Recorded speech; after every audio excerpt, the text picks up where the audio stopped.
Pokemon Go has become the most popular mobile app in 2016. Even though there are millions playing the game, it doesn't mean that everyone knows what they're doing. Here are 10 Pokemon Go secrets you didn't know. Curveball. Once you've mastered being able to throw the Pokeball with a simple flick, it's time to try out the Curveball. As you progress through each level, getting as much XP as possible will help you, as well as to capture some of the more difficult Pokemon. What you do is press and hold the Pokeball, then drag and spin the ball into a circle until it starts spinning and sparkling. Where you would normally throw the ball straight, flick it more to the right, and repeat this until you capture the Pokemon. Once you master this technique, you'll get an extra 10 experience points, which will add up quickly. Pikachu. Haven't started playing Pokemon Go yet? Here's how you capture Pikachu, the most well-known and popular Pokemon, before those who've been playing for a while do. While you first start playing the app, you'll get a set of starter Pokemon, such as Squirtle, Bulbasaur, and Charmander. Instead of catching one of them, walk away. You'll get another alert for the Pokemon once again. Walk away 5 times, and then Pikachu will appear as your new, fancy starter Pokemon. Pick your evolution. Eevee has 3 evolutions: Vaporeon, Jolteon, and Flareon. Those who've been evolving their Eevees manually have depended on the luck of the draw to see which ones they want. But there is actually a way to pick your preferred evolution. Think back to the trainers from the original television show: Rainer, Pyro, and Sparky. If you want a Vaporeon, name your Eevee Rainer. If you want a Flareon, name your Eevee Pyro, and if you want a Jolteon, name that Eevee Sparky. This secret has been tested and trained by other players, and it turns out to be true. Tracking. If you click on the window of the lower right, you'll see a grid with nearby Pokemon listed, with a set of paw prints underneath each one. If there is nothing under the image, then the Pokemon is practically underneath you and very close. Or if there is only one paw print, it means the Pokemon is nearby. The Pokemon on the top left is the closest to you, and the ones on the lower right are the furthest from you. Select the Pokemon you want to find, and this will help you gauge whether or not you're heading in the right direction of your desired Pokemon. If the Pokemon you desire moves closer to the left, you're heading in the right direction. If it moves to the right, then you're going the wrong way. Though this won't work until the dreaded 3 steps glitch has been fixed. Getting more Pokemon. If you're going to be at one location for a while and you want to make the most of your Pokemon hunting, then turn on a lure module. It's recommended that you turn these on in bars, restaurants, and shops for optimal catching. Every 3 to 5 minutes, a new Pokemon will appear, and there's a good chance that a rare one might make an appearance as well. Along with a lure, you can use an incense. All you need to do is sit and wait, and the Pokemon will literally come right to you.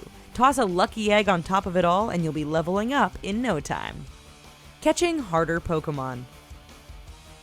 As you progress through each level, you'll encounter rare Pokemon as well as Pokemon with higher CP, making them more difficult to capture and contain in the Pokeballs. This can be really frustrating, especially if you encounter a rare Pokemon that just keeps breaking free of its Pokeball. But once you hit level 6, you'll be able to obtain Raspberries, which will calm the Pokemon down somewhat and give you a better chance for capture and containment. On top of this, at higher levels, you'll obtain Great and Ultra Balls to help trap those pesky Pokemon. Pokestops and Ingress.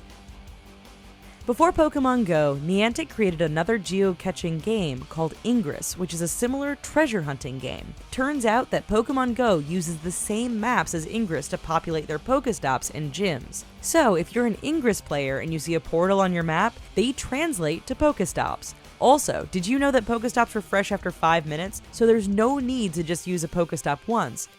Gym battles. Most players think that CP or combat power makes the final decision on whether or not your Pokemon can beat the dominator of a gym. That's not quite the case if you know the loophole. When you battle your enemy, you have the ability to dodge left or right and avoid enemy attacks. The enemies you battle are fighting you using artificial intelligence, therefore don't have the ability to dodge. Not to mention that you can see your opponent and you can pick 6 different Pokemon to battle. By strategically selecting your Pokemon, for example, using your Charmander, Fire, to beat a Bulbasaur, Grass, you have a better chance of victory and taking over the gym. Turn AR off.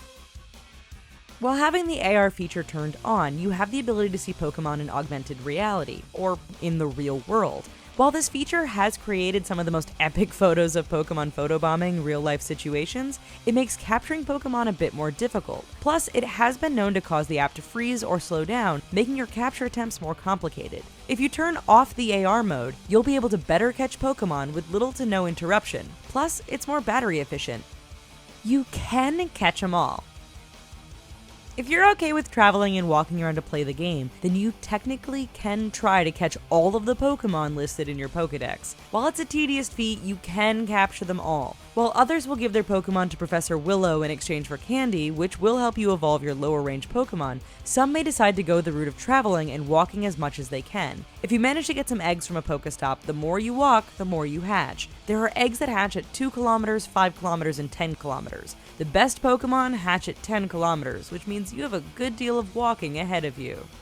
Alright folks, thank you so much for watching this video, and hopefully you learned at least 1 or 2 tips and tricks for dealing with those pesky Pokemon in Pokemon Go. While you're here, why don't you check out these other videos, and please subscribe to The Richest for more awesome videos every day. Thanks!